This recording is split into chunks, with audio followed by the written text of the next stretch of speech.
한국교회 봉사단 디아코니아 포럼이 한국교회의 위기와 기독교 사회복지를 주제로 제1회 디아코니아 포럼을 개최했습니다. 이날 포럼에서는 한국교회가 섬김과 봉사를 통해 사회복지를 이뤄나갈 것을 제시했습니다. 최근 르완다가 해외 원조와 투자를 통해 높은 경제 성장률을 보이고 있습니다. 선진기술 도입과 관광사업 투자 등 경제 발전을 위한 국가적 움직임이 대대적으로 진행되고 있습니다. 직장 내 나타나는 왕따나 괴롭힘 문제가 조직 내 불화를 넘어 사회적 문제로 확대되고 있습니다. 직장인 10명 중 1명 이상이 겪는 괴롭힘의 문제, 해결책이 시급한 상황입니다.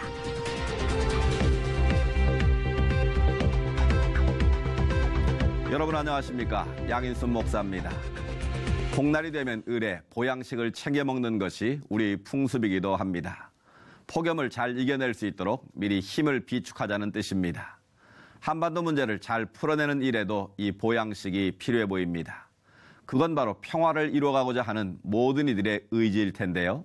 남북은 물론 이에 당사 국가들 모두에게 살얼음판 같은 안보 현실이 평화로 바뀔 수 있는 특단의 보양식이 마련되길 기대해 봅니다. 첫 순서로 교계 뉴스부터 전해드립니다.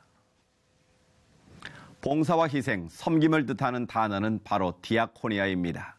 이 디아코니아의 정신으로 한국교회의 위기를 극복해야 한다는 주장이 제기됐습니다. 김보림 기자입니다. 한국교회는 국내외적으로 사회봉사와 구제활동에 앞장서고 있음에도 더 이상 성장하지 못한 채 사회적 지탄을 받아오고 있습니다. 한국교회 봉사단의 주최로 개최된 포럼에서 발제를 맡은 춘천 동부교회 김한호 담임 목사는 한국교회 위기를 디아코니아의 정신을 제대로 인식하지 못한 것과 이를 실천하지 못했기 때문이라고 진단했습니다. 김 목사는 탈권위주의적 섬김을 통해 사회복지를 이룰 수 있는 디아코니아를 실천한다면 한국교회의 위기를 극복할 수 있다고 주장했습니다. 디아코니아 정신, 성령과 지혜, 전문성과 고백성을 가진 자들이 말씀을 전하는 자나 떡을 나눠주는 자는 다 동일하게 이걸 가져야 된다. 어느 하나의 잘못이 아니라 둘 다 우리는 반성해야 된다. 그리고 같이 이 일을 나가야 된다. 이어 김한호 목사는 섬김을 사회봉사적 측면에서만 강조된 것과 권위적인 설교, 나눔 없는 성반찬 등을 지적하고 나섰습니다.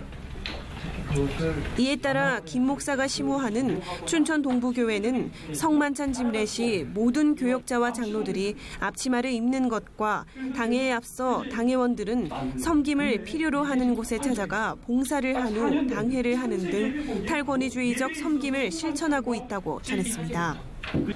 한국교회 위기와 기독교 사회복지를 주제로 포럼을 주최한 한국교회 봉사단은 앞으로 사회복지와 관련된 목회자와 기관, 사역자 등과 지속적으로 교회연합 봉사사업을 논의하며 디아코니아 정신을 실천할 계획을 밝혔습니다.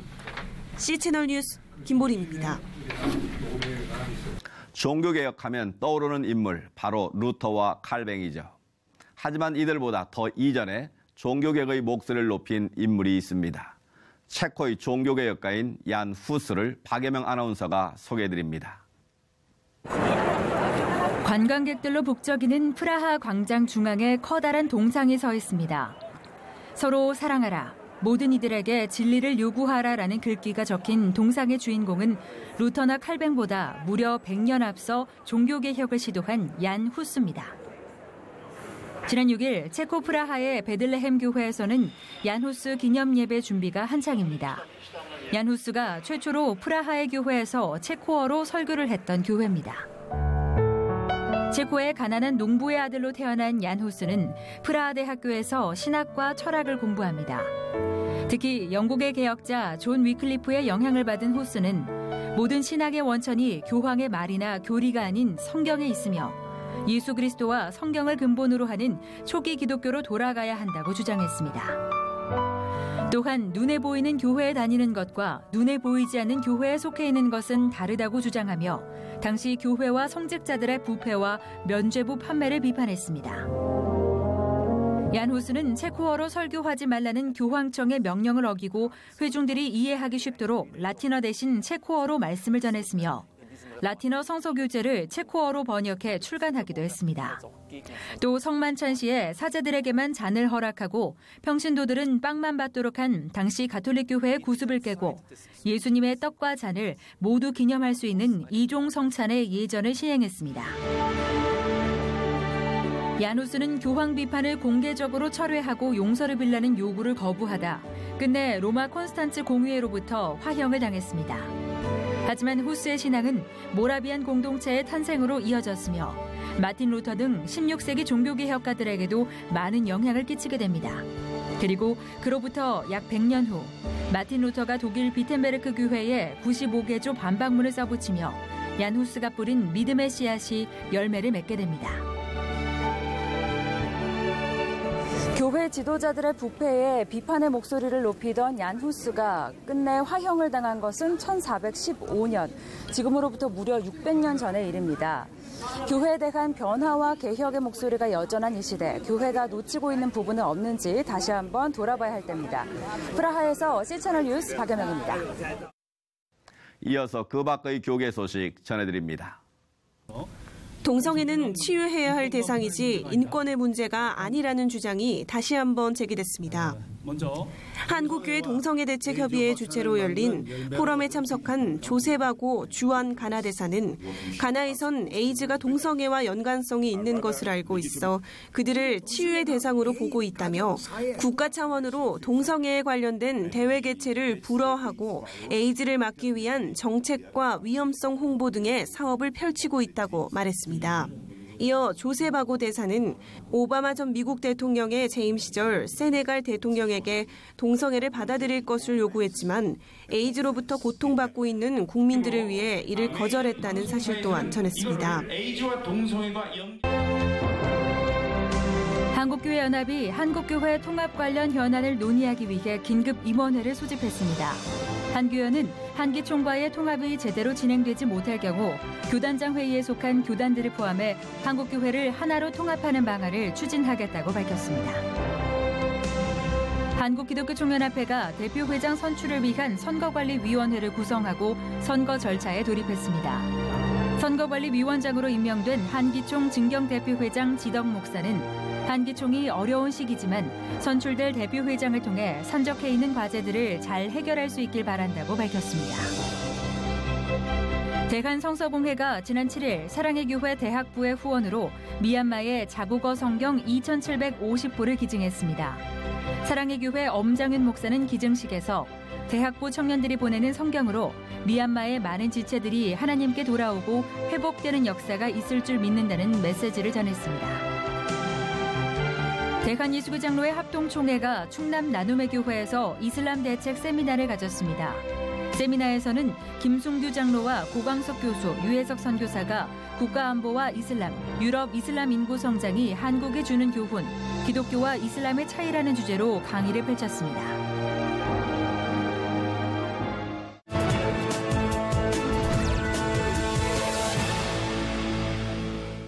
다음 소식입니다. 아프리카에서 내전과 대량 학살하면 떠올랐던 나라가 바로 르완다였는데요. 그 모든 고통의 시간을 지나 이제는 희망이 생기고 있다는 좋은 소식이 들려오고 있습니다. 자세한 내용 르완다 현지 연결해서 알아봅니다.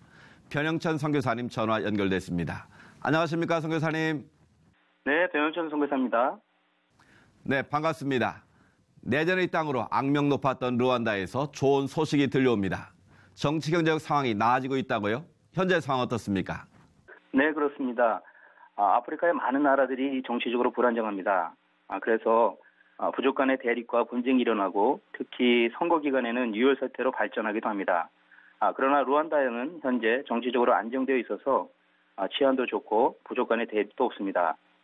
그리고 아프리카에서 경제 성장률이 가장 높은 나라가 되었습니다. 경제를 발전시키기 위해서 특별히 ICT와 관광 산업에 집중적으로 투자하고 있고 선진국으로부터 청수준 기술을 배워서 도입하려고 노력하고 있습니다.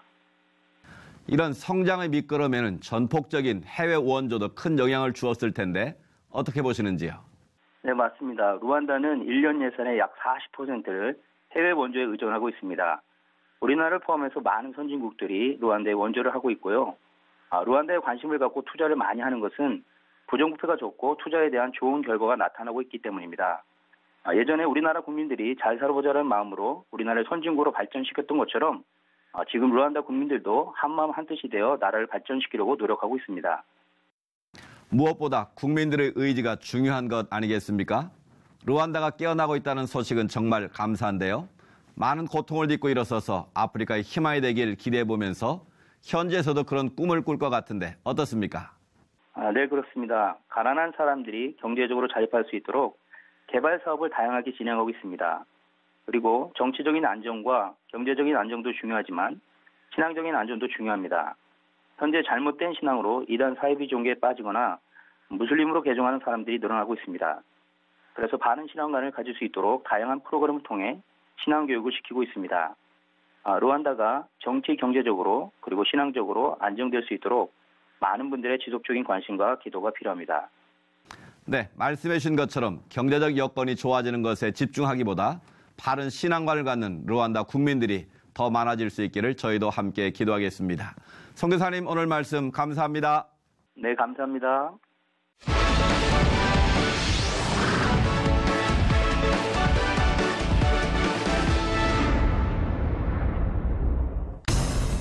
직장인 절반이 주기적 왕따를 당한 경험이 있는 것으로 나타났습니다. 지난 6일 발표된 한국심리학회지 보고서에 따르면 직장인 10명 중 1명 이상이 거의 매일 직장 내 왕따와 괴롭힘을 경험한 것으로 나타났는데요. 조직 내 불화를 넘어 사회적 문제로 확대되는 직장 내 왕따. 해결책은 무엇일지 하나님의 법, 세상의 법에서 알아봅니다. 하나님의 법, 세상의 법, 이재만 변호사님 나오셨습니다. 안녕하십니까, 변호사님? 예, 안녕하세요. 예, 오늘 날씨가 매우 무덥습니다. 예, 그렇습니다. 오늘은 직장 내 집단 따돌림에서 좀 대화를 나누려고 하는데요. 예. 중고등학생들도 아니고 성인들이 모여있는 직장 내에서 왕따, 집단 따돌림이 빈번하게 벌어지고 있다는데요. 실제 상황은 어떻습니까? 실제적으로도 사실 직장 내 왕따 또 집단 따돌림이 상당히 많습니다. 최근에 그 채널 그 케이블 TV에 네. 그 어떤 신입 PD가 그 스스로 생을 마감한 그런 사건이 벌어졌는데요. 그것은 이제 업무가 과도해서뿐만 아니라 직장 내 따돌림이 원인이 됐다고 이렇게 조사가 됐습니다. 예.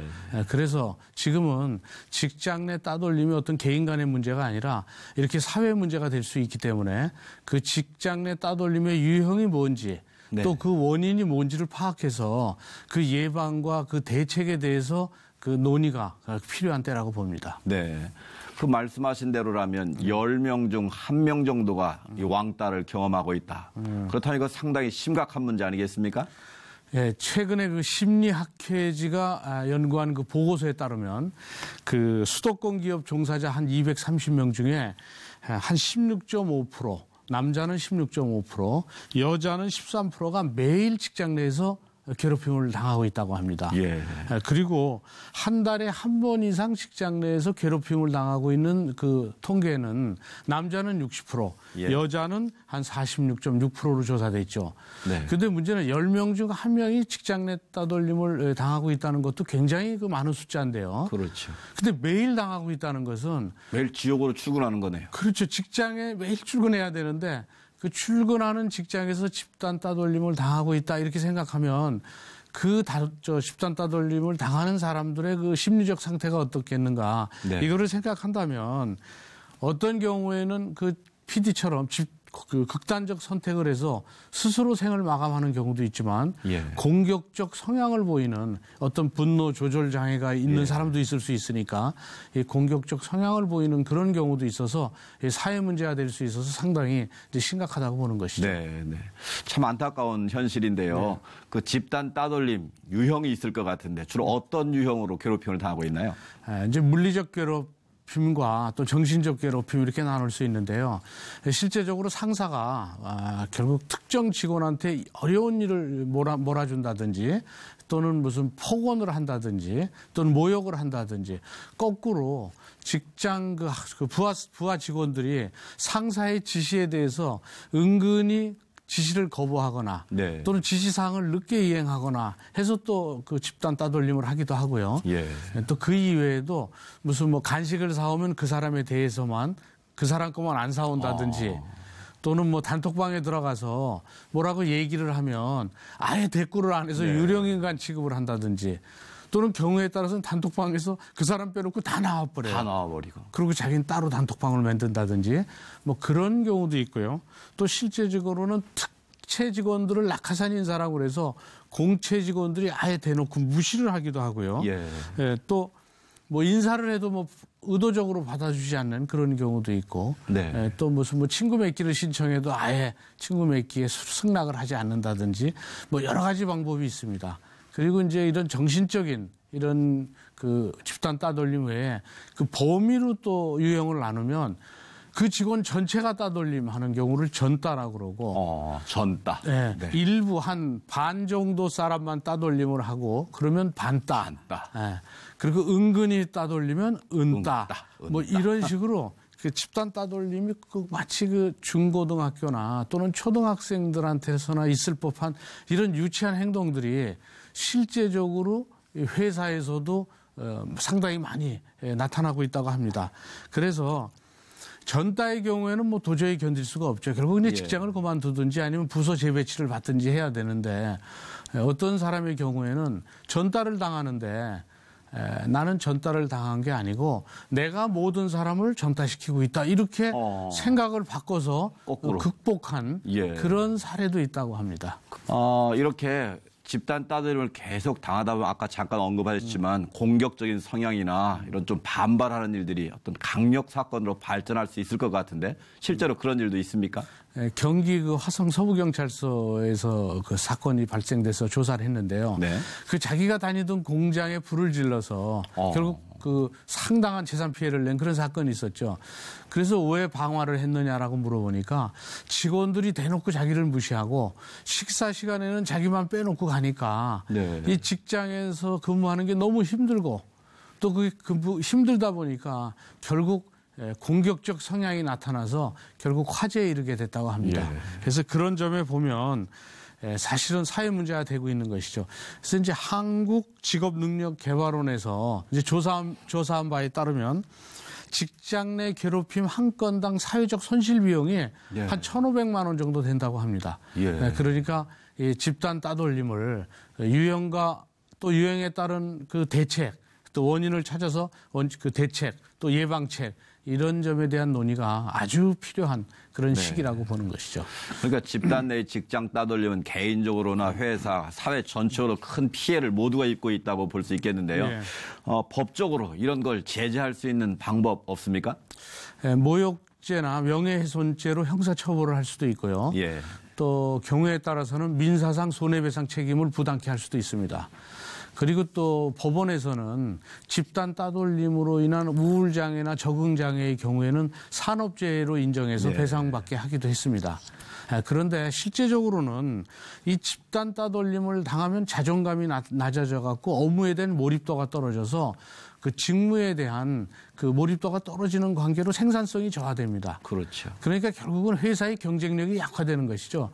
그래서 회사 입장이나 개인 입장이나 또는 국가 입장에서도 이 집단 따돌림에 대해서는 어떤 대책이 필요하다고 보는 것이죠. 그렇다면 이렇게 직장 내 따돌림이 심각하다면 국가적인 개입도 필요해 보이는데 국가에서 어떻게 할 수 있는 방법 없습니까? 그 고용노동부가 이제 직장 내 괴롭힘에 대해서 이에 대한 근절을 위한 어떤 권고안을 마련하기 위해서 지금 준비하고 있어요. 이제 권고안이기 때문에 어떤 강제성은 없겠지만 그 권고안에 의하면 결국 직장 내 따돌림의 유형이 뭔지를 분석해서 이제 그 점에 대해서 피해를 받은 근로자에 대한 법적 구제 수단을 좀 강구하는 그런 경우를 좀 만들고 있고요. 또 이제 프랑스 같은 경우에는 정신적 침해를 금지하는 그런 법안을 만들고 있고요. 근데 독일 같은 경우에는 집단 내 괴롭힘을 당하는 그 근로자가 사용자 측한테 이 점에 대한 사후 조치를 좀 요구를 하면 들어줄 수 있도록 그런 요구할 수 있는 권리를 법에 규정하고 있습니다. 잠언 말씀해 보면 온순한 혀는 생명나무지만 패역한 혀는 마음을 상하게 한다라는 귀절이 있지 않습니까? 이렇게 어렵고 힘들수록 우리 믿는 사람들이 생명을 사는 따뜻한 말, 위로의 말 한마디가 필요할 것 같은데요. 근데 실제적으로 이런 직장 내의 집단 따돌림에 있어서 믿음의 사람들도 같이 포함되어 있는 것 아니겠습니까? 네, 그렇죠. 사실은 모든 조직에 어느 조직이나 이렇게 불평 불만을 하는 사람들도 많고 또 실제적으로 사실 남을 비난해야 그 집단 소집단의 결속력이 있고 그 결속력은 다른 사람을 집단 따돌림해서 어떤 희생양을 만들면서 이제 자기네들의 결속력을 다지는 이런 경우는 어느 집단에나 있습니다. 하지만 또 어느 집단에나 선한 영향력을 행사하고 큰 에너지를 상대한테 주는 그런 사람도 어느 조직에나 있습니다. 그렇죠. 그러니까 이제 믿음을 가진 사람들은 선한 영향력을 행사하고 다른 사람한테 좋은 에너지를 주는 그런 역할을 하면 네. 결국 집단 따돌림 이런 현상들이 점차 줄어들겠죠. 그러니까 믿음의 사람들이 그 직장 내에서 피스메이커의 역할을 잘 감당하면 좀 많이 보완이 되겠군요. 그렇죠. 네. 네, 그 아까 고용노동부의 제도적 제재 수단을 마련한다고 했는데 네. 이 기업 입장에서의 책임도 있지 않겠습니까? 그러니까 단지 조직원들을 성과를 내는 하나의 도구로만 보지 말고 같이 성장해 나가는 가족 내지는 동료로서 바라보는 이 생명 문화를 만들어 간다면 이런 면을 좀 극복할 수 있지도 않겠습니까? 그렇습니다. 과거에 성희롱 문제의 경우에는 그 가해자만 책임이 있지 회사는 책임이 없었죠. 네. 그런데 지금은 성희롱 문제가 있을 때 이것을 방치하면 회사의 책임도 인정을 합니다. 예. 마찬가지로 집단 따돌림도 지금은 가해자의 책임만 있지 회사의 책임이 없지만 네. 그러나 이제는 이걸 방치했을 때는 회사의 책임도 부담케 하는 그런 추세로 바뀌고 있습니다. 예. 그래서 회사로서는 이런 방치함으로 인해서 어떤 법적 책임을 부담한다는 그런 문제를 떠나서 이 집단 따돌림을 방지하다 보면 결국은 결속력이 저하돼서 각 개인들의 생산성이 저하되기 때문에 그러면 결국 회사의 경쟁력이 떨어지게 됩니다. 그렇죠. 그러니까 집단 따돌림이 뭔지를 그 유형을 찾아내서 이걸 어떻게 해결할 것인지 네. 또 가해자의 경우에는 부서 재배치를 통해서 떨어뜨려 놓고 또 집단 따돌림으로 인해서 받을 수 있는 정신적 피해 이게 얼마나 큰지에 대한 어떤 그 교육을 해서 집단 따돌림을 예방하는 네. 그런 교육도 하고 또 집단 따돌림이 일단 발생하면 이 발생한 점에 대해서 사후 조치를 해서 결국은 회사도 좋고 직원도 좋은 이런 윈윈 할 수 있는 전략을 구사할 필요가 있다고 보는 것이죠. 회사의 적극적인 예방 노력과 사후 조치도 필요하겠군요. 그렇습니다. 네. 좀 더 나은 사회를 만들기 위한 우리 모두의 적극적인 노력이 모든 분야에서 필요해 보입니다. 변호사님 오늘 말씀 감사합니다. 예, 감사합니다.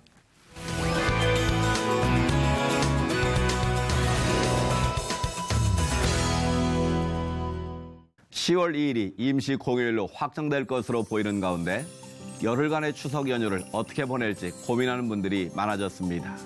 그러나 휴일은 언제나 남의 일이 되는 분들이 있는데요.